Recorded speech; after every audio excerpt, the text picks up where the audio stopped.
Yung pahayaan na yun, tatawagin natin LD602 at pinamunuan ng isang hari.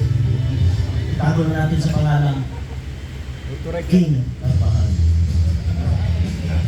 Sunod-sunod ba niya to? King Carvajal, sir, Pakita mo ay na. ito matanda na. Pero nakikas na rin. 72 years old na.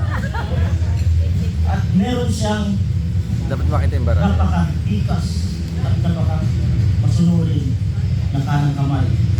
Ang pangalan ay Jack Ipasupin.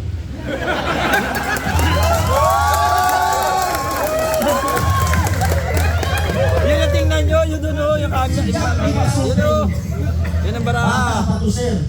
Ma'am, batang-bata. Kita nyo naman. 29 years old pa lamang.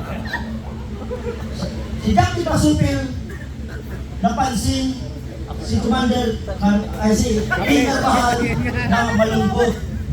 Ngayon, tinanong niya, mahal na hari, bakit ka malungkot? Alam mo ba, Jack Ipasupin, namimiss ko ang aking mga kapatid.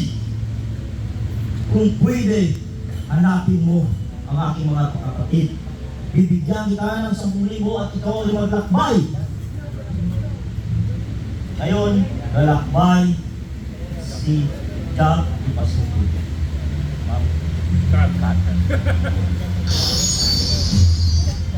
Noong ng panahon, walang mga sasakyan, mali sa kabayo lamang.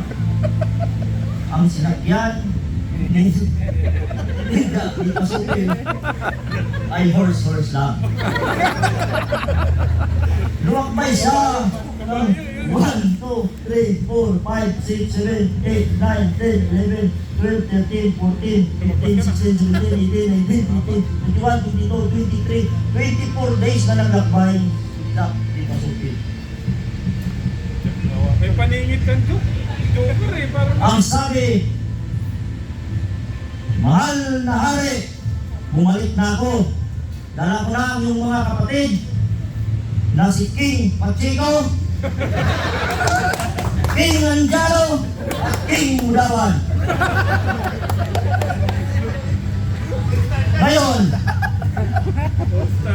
pwede pa, hanapan mo sila ng mga asawa, bigyan kita ng 10,000 at ikaw ay maglakbay ulit.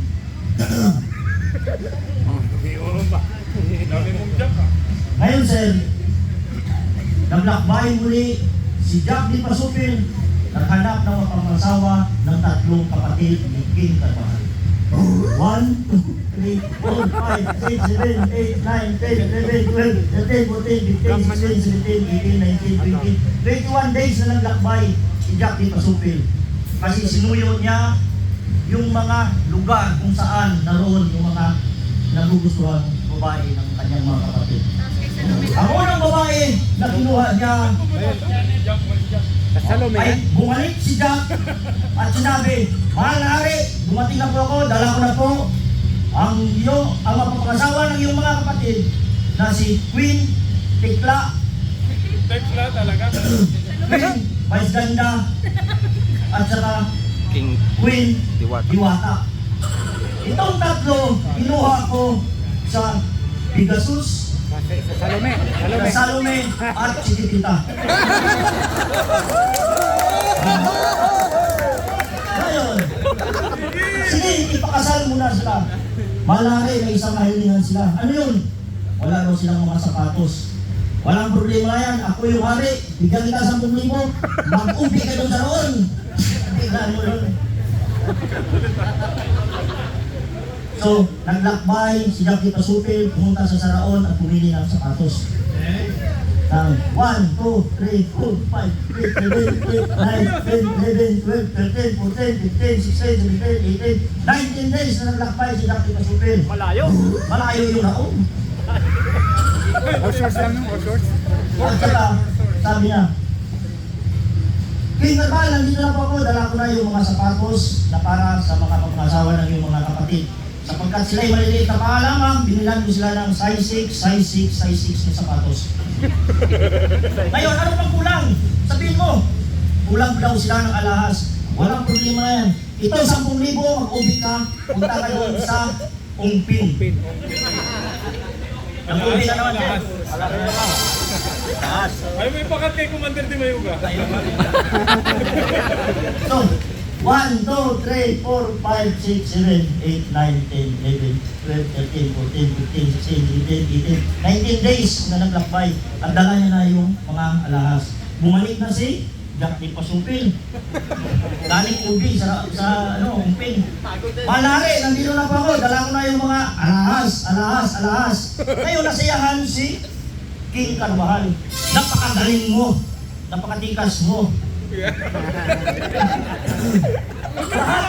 Lahat ng utos ko sa'yo, nasunod mo, nagawa mo. Dahil dyan, bibigyan rin kita ng mapapangasawa na galing pa sa Air Force One. Ang pangalanan si Bibigyan ng Hari.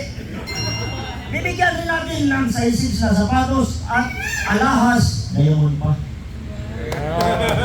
Ang sabi ko ni Jack di Pasupil, mahal na hari, tatanggapin ko ang binigay mong asawa. Ngunit may isang problema. Ano yun? Sabi ni King Carvajal, wala akong perang ibubuhay sa aking muling pamilya. Huwag kang mag-alala, ako yung hari. Marami ako niyan. Bibigyan kita ng 999 million. 888,777 pesos. At saka si Bibingka ng Hari, bibigyan ko rin yan ng sarili niyang pera na 555 million. 444,333 pesos. Ngayon, marami na kayong pera. Mahirap naman kung hold up ka pa. Ngayon, bibigyan kita ng mga matitikas na bodyguard. Una, ibibigay ko sa'yo si Ma Intel. Si Akma Gamban. At saka si Master Boteng. Boteng talaga! Ngayon, lahat yan kailangan may mga armas.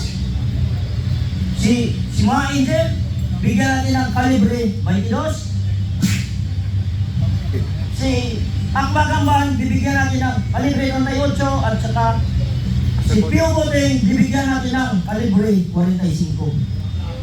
Ngayon, ma'am, sir, dito lang tatapos yung unang hinto ng ating ipapakita sa inyo. May pangalawa pa. Nandito tayo ngayon sa Panalo na India!